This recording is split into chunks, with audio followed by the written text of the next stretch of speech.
petite ouverture sur le flanc de l'océan Atlantique au niveau de la province du Bas-Congo, quelque chose comme 37 ou 36 kilomètres.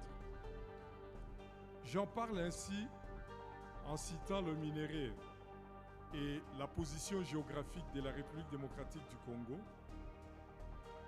pour vous faire voir que ce pays, sans moyens de transport efficaces, il ne vaut pas un seul penny. Et rassurez-vous, ça ne vient pas de moi.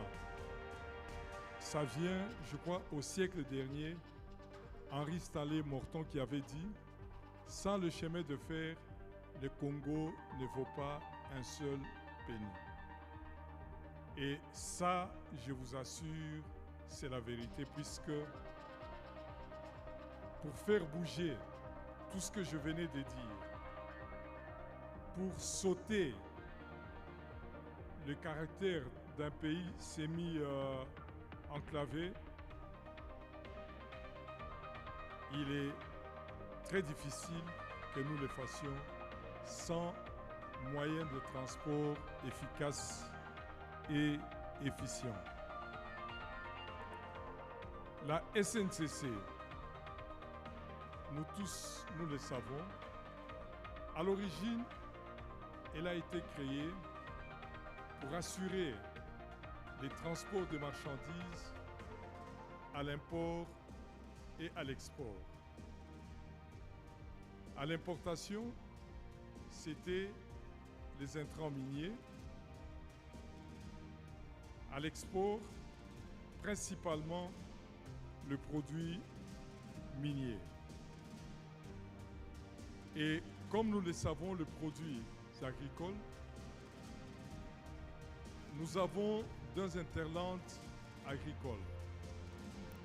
Vous avez l'interland agricole du Kasaï qui prend Ilebo, Mweka, et vous avez l'interland agricole de l'Est où vous avez Kindu, Samba, etc., etc. Et à l'époque, le Katanga constituait un grand camp de travailleurs. Tous ces produits agricoles venaient au Katanga pour nourrir les travailleurs. Est-ce qu'en ce moment-là,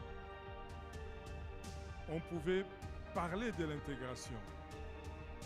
Oui et non. Mais c'est plutôt non, puisque c'est quelque chose qui se passait pendant la période coloniale. Et les Congolais, on observait, on n'avait même pas un mot à dire là-dessus. La SNCC, avec 3641 km, les réseaux ferroviaires de la SNCC, mais 50% dans un état de délabrement très avancé.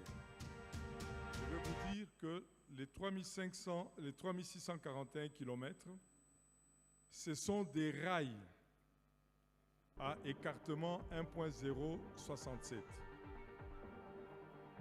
Et cet écartement-là, il vous prend, vous arrivez en Afrique du Sud.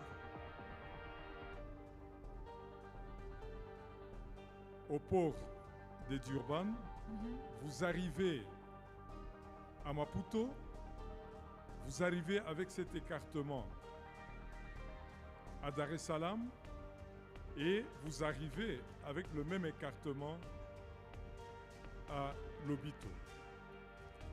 Aujourd'hui, le corridor qui est en vogue, c'est le corridor de Lobito. Oui, le corridor de Lobito. Rappelez-vous, vers les années 74, on avait fermé le corridor de Lobito. Il existait. Et lorsqu'on a fermé le corridor de Lobito, nous avons promu, on n'en parle pas, le corridor national de la République démocratique du Congo. Corridor national partait du Katanga, Ilebo, Kinshasa, Matadi, et on exportait les produits miniers sur cette relation-là. Et tel que nous sommes en train d'avancer, nous n'attachons pas une importance particulière sur les corridors nationaux. Chat échaudé devrait en réalité craindre l'eau froide.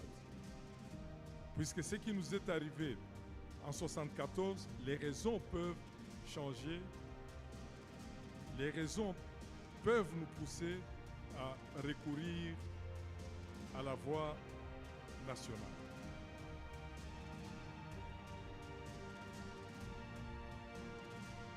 Je l'ai très bien dit qu'avec ces 3641 kilomètres de chemin de fer, avec le même écartement, sauf bien entendu au nord de notre réseau, entre Kisangani et Ubundu, nous avons 125 km et 125 km, oui, avec les rails à écartement d'1 mètre. Mais ou sinon, sur l'ensemble du réseau, nous pénétrons dans les différents corridors sans aucun problème.